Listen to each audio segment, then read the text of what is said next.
In this video, we're going to take a look at simplifying radicals from the very basic up to some which are not real complicated, but this is just a basic look at how to simplify radicals.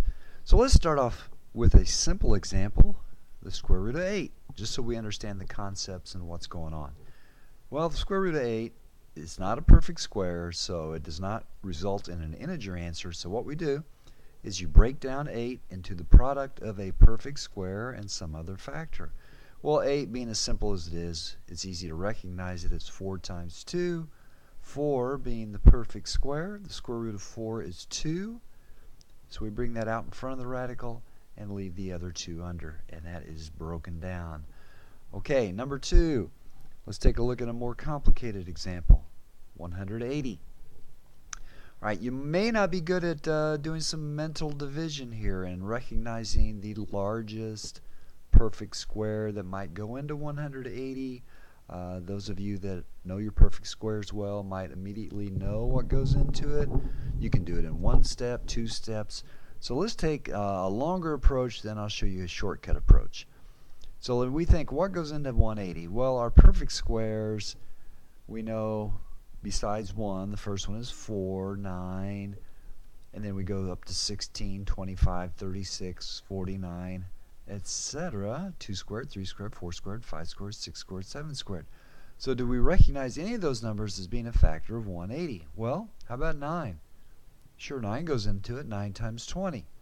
So we can take the root of 9, which is 3, and bring it out front, but always look at what you have left. 20 is also factorable into a perfect square. 20 is 4 times 5. The square root of 4 is 2. Now when you bring out that factor of 2 and put it with 3, you'll multiply them together and get 3 times 2, or 6, root 5. Now a shorter way to do this problem is if you recognize that 180 can be divided by 36. 5 times 36 is 180. The square root of 36 is 6. Comes out front, and you're done in fewer steps. Now, if you have trouble recognizing the perfect squares that are factors of the radicand, and the radicand being the number under the radical, if you don't know the list that well, or you don't divide well in your head, let me give you a longer method that'll work on every single problem. Alright, what we do, we take 180 and we're going to break it down into its components of prime factors. So I'm going to do a little upside down division off to the side, and the technique here is to divide 180 by the smallest prime you can. Let me generate a list of primes here. That should be enough for our problems. So 2 goes into 180 90 times, so the division is done and the 90 is written below. 2 goes into 90 45 times.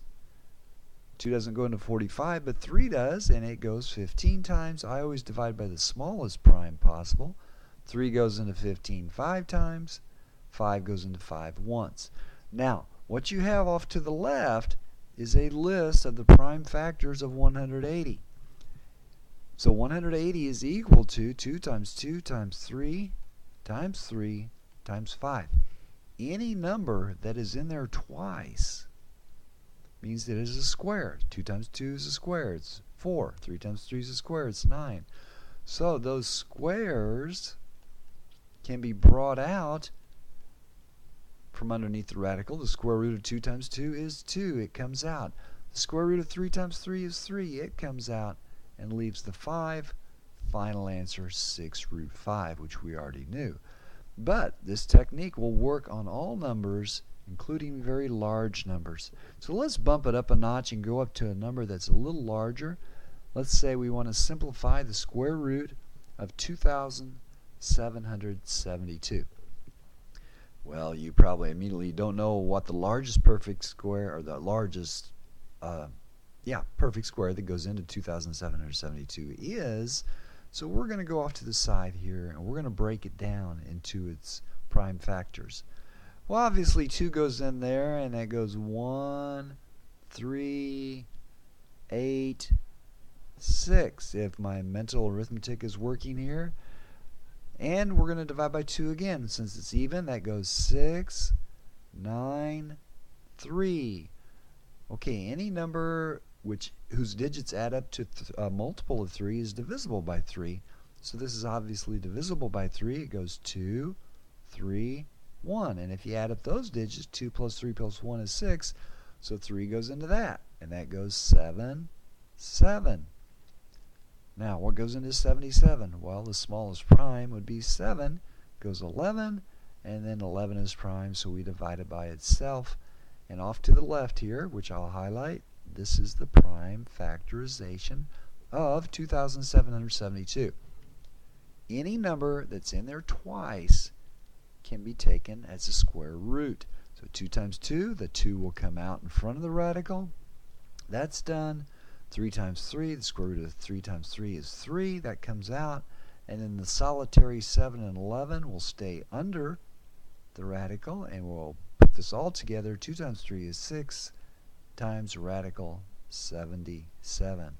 Final answer. Now that might have been a little trickier to do, just trying to sit there and divide in your head what goes into 2,772. So the prime factorization method is pretty efficient, always works, doesn't take that long, especially on huge numbers. All right, let's take a look now at square roots of variables. Start off with a real simple problem. That's the square root of x squared. Well, obviously we all know that that is x, because x squared is x times x, and the square root of any factor times itself will be the single factor. Alright, let's bump it up a notch and go up to x to the 6th. Well, the square root of x to the 6th, any even power will be a perfect square. Any even power. So it'll come out completely and you'll be left with no radical. And the shortcut, I'll tell you in 1 second, as long as I show you the longer way to do this. X to the 6th is x cubed times x cubed. Remember, if you go backwards, you add the powers together. So the square root of anything times itself is just that thing. Now the trick is with exponents, all you have to do is divide them by 2. If you divide them by 2, you have the square root. So for example, the square root of x to the 10th is x to the 5th. If it's an odd number, for example, the square root of x to the 9th, again, the trick dividing the power by 2 works. 2 goes into 9 4 times. That's what comes out, and since it's an odd power, that means you'll be left with 1 left over. Well, you want to take a look at the rationale behind that. Think of x to the 9th as the square root of x to the 8th times x.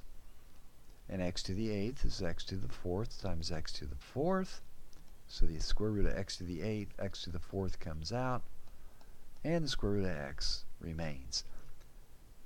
Sometimes if you understand the logic, it's easy to remember the tricks, and the trick again, one more time, is to divide the power by 2.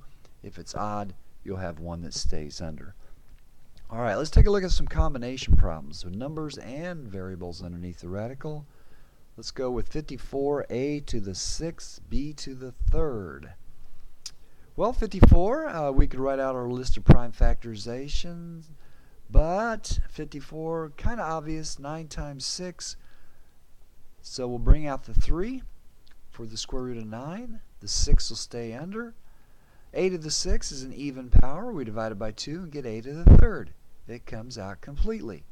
b to the 3rd being an odd power, we'll have 1 left over underneath the radical, and if we divide 3 by 2, it goes once, so that 1 comes out, and we're done.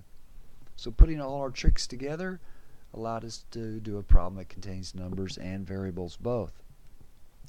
So just using your basic techniques, you can do any type of problem regardless of the powers and the variables. Alright, let's go a different route now. We're going to take a look at rationalization. Now what rationalization is getting rid of radicals and denominators.